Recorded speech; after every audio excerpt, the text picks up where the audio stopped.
Yepyeni bir gün, yepyeni bir Spider-Man filmi ve ben de yepyeni bir inceleme ile karşınızdayım. Spider-Man Brand New Day spoilersız kısa incelemesine hoş geldiniz. Evet, uzun bekleyiş sona erdi ve biz de Spider-Man filmine kavuştuk. Bu filmle ilgili ilk söyleyebileceğim şey, yayınlanan fragmanlar gerçekten beklentiyi çok yukarılara taşımıştı. Hayranlar bu filmin şimdiye kadar yayınlanmış en iyi Spider-Man filmi olabileceğini düşünüp bunu dile getiriyorlardı. Evet, bu film MCU içerisinde değerlendirdiğimizde 4. Spider-Man filmi oluyor. Genele baktığımızda da 9. Örümcek Adam filmi diyebiliriz. Peki bu film gerçekten beklentiyi karşılıyor mu? Genel olarak baktığımızda MCU'daki yeri nedir? Artıları, eksileri nedir? Hepsini bu incelemede cevaplayıp masaya yatıracağız. Ancak başlamadan önce videoyu beğenmenizi, abone değilseniz de abone olmanızı rica ediyorum. Kısaca konuyu özetlersek, bu film Spider-Man No Way Home sonrasında Peter Parker'ın tamamen yalnız kaldığı bir döneme odaklanıyor. Hatırlarsanız orada Doktor Strange'in yaptığı büyü sonrasında herkes Peter Parker'ın kim olduğunu unutuyordu. Buna tabii ki en yakınında olan MJ karakteri ve Ned karakteri de dahil. Zaten artık May Parker, May yenge aramızda değil. Ve işte bu yapayalnız dönemde Peter Parker eski arkadaşlarına ortak geçmişlerini anlatıp anlatmamak konusunda büyük bir ikilem yaşıyor. İşte bu süreçte aslında 4-5 sene geçiyor ve bu süre boyunca artık Peter Parker Spider-Man kimliğine odaklanıp hayatını bu şekilde sürdürüyor. Spider-Man bu filmde toplumca kabul görmüş, sevilen ve polisle de işbirliği yapan bir kahraman. Ve başarılı bir kahramanlık dönemi sürdürdükten sonra Damage Control adlı birimi hedef alan gizemli saldırılar sonucunda Spider-Man kimliği belirsiz yeni bir tehdidin peşine düşüyor. İşte tam bu esnada da Spider-Man güçleriyle ilgili genetik temelli değişimler yaşamaya başlıyor. Hem şehirde yaşanan bu saldırılar hem de güçleriyle ilgili değişimlerin sonucundaki cevap arayışı Spider-Man'in yolunu Punisher ve Doktor Bruce Banner yani Hulk gibi karakterlerle kesiştiriyor. Peki Peter Parker bir yandan Spider-Man olarak New York tehdit eden bu gizemli olaylarla mücadele ederken diğer yandan kişisel hayatındaki sorunlarla nasıl başa çıkacak? Filmimiz bunları konu alıyor. Filmin yönetmeni Destin Daniel Cretton, aynı zamanda Shang-Chi filminin yönetmeniydi kendisi. Ve filmin kadrosu da çoğunlukla aslında alıştığımız isimler. Peter Parker rolünde Tom Holland, işte sevgilisi MJ rolünde yine Zendaya ve en yakın arkadaşı Ned var yine alıştığımız şekilde. MCU'dan alıştığımız The Punisher rolünde Jon Bernthal ve Doktor Bruce Banner Hulk rolünde de Mark Ruffalo oynuyor. Ve spoilersız inceleme olduğu için tabii ki rolünü söyleyemeyeceğim Sadie Sink karakteri bu filmde yer alıyor. Şimdi de filmin artıları eksilerini masaya döküp son değerlendirmemizi yapalım.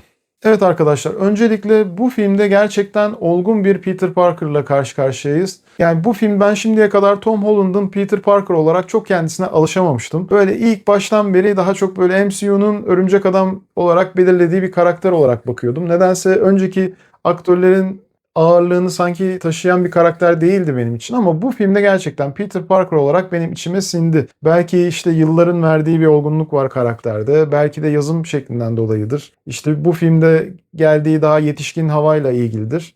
Aynı zamanda Spider-Man de çok içime sindi. Yani beyaz perdede görmek istediğimiz bir Spider-Man'di. Daha sokak seviyesi ve orijinal kostümünde en azından orijinal kostüme yakın bir şekilde gördüğümüz bir Spider-Man'di. Filmdeki CGI çok iyiydi. Beni hiç rahatsız etmedi. Aksiyon sahneleri çok başarılıydı. Burada işte PlayStation'daki bu Insomniac'ın Spider-Man oyunlarından da bazı tüyolar alınmış. Böyle bol bol New York'ta ağ salladığını gördüğümüz bir Spider-Man vardı. Filmdeki bence en iyi sahnelerde Hulk ve The Punisher'ın olduğu sahnelerdi kesinlikle. Zaten Mark Ruffalo'yu görmeyi özlemişiz Hulk olarak. Uzun zaman geçti aradan.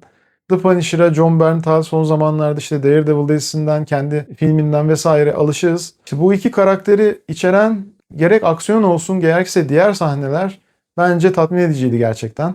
Bu filmde ayrıca Spider-Man ve Punisher arasındaki bağ çok ilginçti. Yani hangi yönlerden benzer, hangi yönlerden farklı karakterler olduğunu gerçekten iyi sunmuş film. Ve gerçekten Peter Parker'ın da bu yalnız ve Spider-Man'le odaklandığı bu dönemde tabii yine diğer bir yalnız karakter The Punisher'ın bağ kurduğunu görüyoruz. Ve aslında böyle bir baktığımızda filmin ilk iki perdesi gayet güzeldi. Yani filmin 3'te 2'ye denk gelen kısımları bence gayet tatmin ediciydi. Burayla ilgili çok büyük bir sorunum olmadı benim. Ama eksilere geçersek. Filmin 3. perdesinde nedense büyük bir düşüş yaşıyoruz arkadaşlar. Tempo sıkıntısı var filmde gerçekten. Yani nedense böyle en heyecanlı olması gereken yerlerde flashbacklerle böyle tempoyu düşürdüğü ve böyle neredeyse filmi sıkıcı bir hale getirdiği yerler vardı. Ayrıca Sadie Sink karakterinin tanıtılış ve filme yediriliş şekli benim hoşuma gitmedi. Filmde genel olarak kurgu ve tempo sorunu vardı diyebiliriz. İzleyen arkadaşlar daha iyi anlayacaktır. Fazla spoiler vermiyorum burada. Filmde fragman haricinde pek bir sürpriz yoktu. Pek çok teori ortaya atıldı. Bunlar genelde başa çıktı ve bu fragmanlarda gösterilen bir sürü kötü adam vardı. Onları da zaten fragmanda gördüğümüz kadar görüyoruz. Yani filmde gerçekten elle tutulur bir rolleri yok. Her ne kadar Spider-Man ve Peter Parker portresi filmdeki yani portre benim hoşuma gitse de daha önceki bazı Spider-Man filmlerinin altında kalacak bir film bence. Yani No Way Home'u ben çok beğenmiştim. Ondan iyi bir film değildi. Aynı zamanda eski filmlere de bakarsak Spider-Man 2 gibi filmlerin altında kalıyor. Ama kesinlikle de en kötü film de değildi. Ama gerçekten biraz ortalama bir filmdi bence. Yani şu an baktığımızda IMDb'de 8 gibi bir puan verilmiş durumda. Hani ben çok puanın içine girmek istemiyorum ama bence bu puan biraz daha 7'ye düşmesi gerekiyor arkadaşlar. Yani 7-7,5'tan üstü bir film olduğunu düşünmüyorum. Ama genel olarak MCU ve Spider-Man hayranları, fanları bu filme beklentisiz olarak gittiğinde büyük ölçüde memnun olacaklardır diye düşünüyorum. İşte bu artılardan eksilerden bahsederken anlatmaya çalıştığım şekilde film bence ortalama ve beklentinin altında bir filmdi.